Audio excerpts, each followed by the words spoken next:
అందరికీ నమస్కారం. నేను మీ చిలకమర్తి ప్రభాకర చక్రవర్తి శర్మ.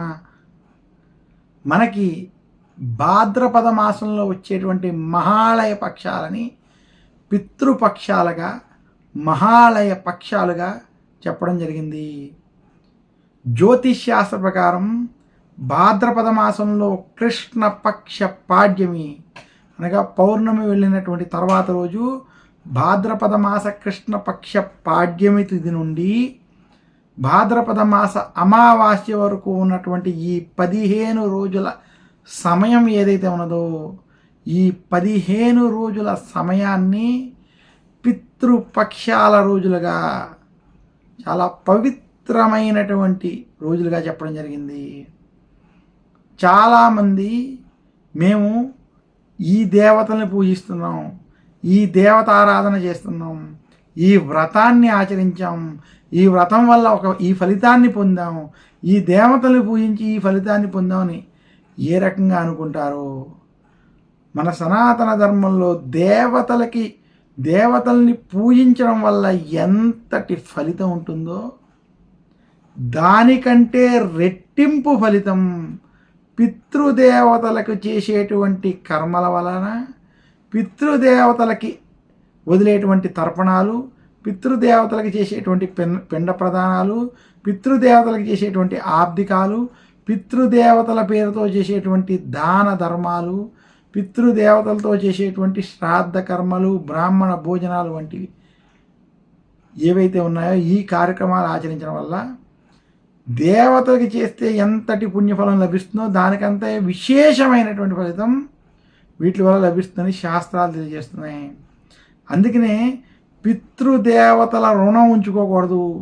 పితృశ్రాపాలు, పితృశ్రాంతులు, విశేషించి పితృదేవతల శ్రాపాలు తగలకుండా ఉండడం కోసం, పితృదేవతల ఆశీస్సులు కలగడం కోసం ఖచ్చితంగా ఇంటిలో గతించినటువంటి పితృదేవతలు అనగా ఎవరైనా తల్లి, తండ్రి, అన్నదమ్ములు గతించినటువంటి వారు, పూర్వీకులు ఉన్నటువంటి వారు, వారి కోసం ప్రతి సంవత్సరం వారి పేరు మీదుగా వారికి చేసేటువంటి తద్దినాలు, ఆబ్దికాలు వంటివి ఆచరిస్తూ వారి కోసం ఆచరించవలసినటువంటి కార్యక్రమమే ఈ మహాలయ పక్షాలకు సంబంధించినటువంటి పితృపక్షాలకు సంబంధించినటువంటి కార్యక్రమం.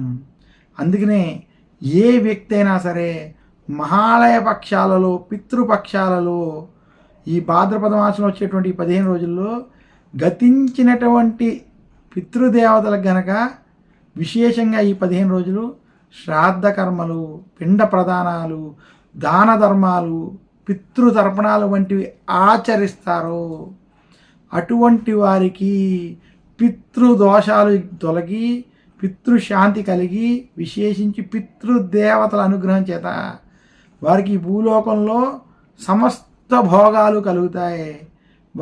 వారింట్లో ఎలాంటి దరిద్రం ఉండదు, వారికి తిండికి దేనికి లోటు ఉండదు అని శాస్త్రాలు తెలియజేసాయి.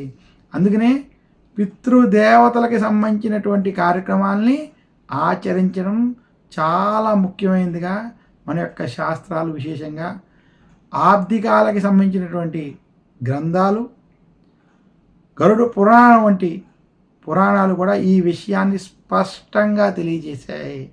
అందుకనే పితృకర్మలకి అంతటి ప్రాధాన్యత, మహాలయ పక్షాలకి అంత విశిష్టత, మహాలయ పక్షాల్లో చేసేటువంటి ఆబ్దికాలకి, శ్రాద్ధ కర్మలకి, దాన ధర్మాలకి అంతటి ప్రాధాన్యత వచ్చిందని తెలియజేస్తున్నాను. పితృపక్షాల గురించి మన పురాణాలలో అనేక విధానాలుగా చెప్పబడ్డాయి.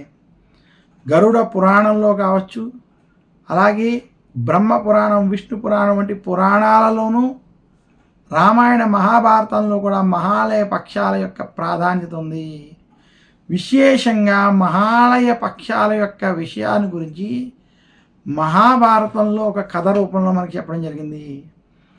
పూర్వం కర్ణుడు ఆయన చనిపోయి స్వర్గం లోకానికి పయనం అయ్యేటువంటి మార్గంలో ఆయనకి విపరీతమైనటువంటి దప్పిక, దాహం, ఆకలి అనేటువంటివి కలగడం.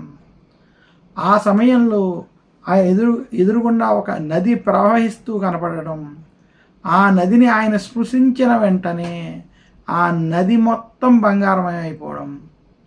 మరికొంత దూరం వెళ్ళాక ఒక మామిడి చెట్టు కనపడి ఆ చెట్టుకు ఉన్నటువంటి మామిడి పండుని తిందామని దాన్ని పట్టుకుంటే ఆ మామిడి పండు అలాగే విశేషించి ఆ చెట్టు కూడా బంగారం అయిపోవడం, అది చూసి ఆశ్చర్యచకితుడైనటువంటి కర్ణుడు తన తండ్రి అయినటువంటి సూర్య భగవాన్ని ప్రార్థించగా సూర్య భగవానుడు ప్రత్యక్షమై అప్పుడు కర్ణుడు సూర్య భగవానికి తనకు అయినటువంటి వృత్తాంతాన్ని చెప్పగా, నాయన నీవు నీ పూర్వజన్మలో విశేషించి అనేక దాన ధర్మాలు చేసావు, అడిగిన వారికి లేదనకుండా వారికి సువర్ణ దానం వంటి దానాలు, రత్నదానాలు అనేక చేసావు. కానీ ఏ పితృదేవతలకి శ్రాద్ధ కర్మలు కానీ, పిండ ప్రదానాలు కానీ, తర్పణాలు కానీ, దానాలు కానీ, అన్నదానం వంటి దానాలు కానీ నీవు ఏమీ ఆచరించలేదు. దాని ప్రభావం వల్లే నీకు ఇలాంటి ఫలితం కలిగింది అని చెప్పగా దానికి బాధపడినటువంటి కర్ణుడు, నాకు పితృదేవతలు ఉన్నారు అనేటువంటి విషయమే తెలియకపోవడం, నా యొక్క పుట్టుక విషయమే నాకు తెలియకపోవడం వలన నాకు ఇలాంటి తప్పు చేయాల్సినటువంటి స్థితి ఏర్పడింది. ఇందులో నా దోషము లేదు. అందువల్ల దయచేసి ఈ దాన ధర్మాలన్నీ చేసుకుని పితృదేవతల్ని తరింపజేయడానికి నాకు ఒక్క అవకాశం ఇవ్వాలని కోరడం. అలా విశేషంగా కర్ణుడు కోరినటువంటి అవకాశాన్ని, ఆ విషయాన్ని గ్రహించినటువంటి సూర్యుడు యమధర్మరాజు యొక్క సహాయముతో కర్ణుడికి భూమి మీదకి ఒక 15 రోజులు పంపించి ఆ కార్యక్రమాలు చేసుకునేటువంటి అవకాశాన్ని వరంగా ఇవ్వడం. అలా కర్ణుడు భూలోకానికి వచ్చినటువంటి రోజు భాద్రపద మాస కృష్ణపక్ష పాడ్యమి. అలా వచ్చి ఆ 15 రోజులు భూమి మీద పితృదేవతలకు సంబంధించినటువంటి కార్యాలను చేసి పితృదేవతలకి తర్పణాలు, దానాలు, అలాగే భోజనాలు వంటివి ఏర్పాటు చేసి పితృదేవతలకు సంబంధించినటువంటి శ్రాద్ధ కర్మలు వంటివి ఆచరించి ఆ 15వ రోజు అయినటువంటి మహాలయ అమావాస్య రోజు విశేషంగా ఇవన్నీ ఆచరించి తిరిగి స్వర్గానికి వెళ్ళినటువంటి రోజుగా, అందుకనే ఈ 15 రోజులు మహాలయ పక్షాలు పితృపక్షాలుగా చాలా ప్రాధాన్యత చెందాయనేటువంటి చెప్పేటువంటి ఈ పౌరాణిక కథ ఆధారంగా మహాలయ పక్షాలకి, పితృపక్షాలకి అంతటి ప్రాధాన్యత, అంతటి విశిష్టత వచ్చింది. అందుకనే మహాలయ పక్షాల్లో, పితృపక్షాల్లో ఎవరైతే పితృదేవతలకు సంబంధించినటువంటి కార్యక్రమాలు ఆచరిస్తారో వారికి కర్ణుడు ఆచరించినటువంటి తర్పణాలు, దానాలు, అలాగే భోక్తలకి భోజనాలు వంటివి ఏర్పాటు చేసి పితృదేవతను స్మరించుకుని వారికి అర్ఘ్యం వంటివి వదిలి పిండ ప్రదానాలు వంటివి చేసినటువంటి వారికి పితృదేవతల యొక్క అనుగ్రహం చేత వారికి రుణ బాధలు తొలగి సుఖ సంతోషాలు, ధనాభివృద్ధి కూడా కలుగుతుందని మనకి మహాలయ పక్షాలకి సంబంధించినటువంటి పురాణ కథల ద్వారా చెప్పబడింది.